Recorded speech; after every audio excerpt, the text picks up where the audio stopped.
আল্লাহকে ভয় করো। ইত্তাকুল্লাহ, ইত্তাকুল্লাহ, ইত্তাকুল্লাহ। ওহে মুসলিম, তোমাকে আল্লাহর সামনে দাঁড়াতে হবে। তোমার হিসাব নেওয়ার জন্য আল্লাহই যথেষ্ট, যিনি সব জানেন। তুমি যা গোপন করো ও প্রকাশ করো। তোমাকে অবশ্যই মৃত্যু বরণ করতে হবে।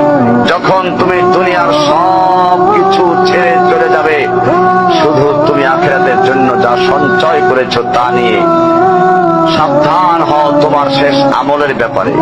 তুমি জানো না কখন তোমার শেষ মুহূর্ত। তুমি কি প্রস্তুত মৃত্যুর জন্য? তুমি কি প্রস্তুত কবরের সওয়াল জবাবের জন্য? তুমি কি প্রস্তুত ভয়াবহ কিয়ামতের জন্য, হাসরের ময়দানের জন্য, হিসাব নিকাশের জন্য, আল্লাহকে জবাব দেওয়ার জন্য, মিজানের জন্য? তুমি কি প্রস্তুত চুলের চাইতে সূক্ষ্ম, বারবারের চাইতে ধারালো পুলসিরাতকে পাড়ি দেওয়ার জন্য? ভয়ঙ্কর তুমি জাহান্নামের ভয়ঙ্কর আযাব থেকে আত্মরক্ষার জন্য কাজ করছো তো?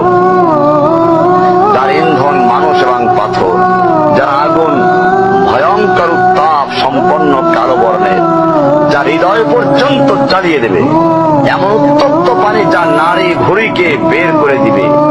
রয়েছে খাবারে হিসাবে জাক্কুম ও গলিত পুঁজ।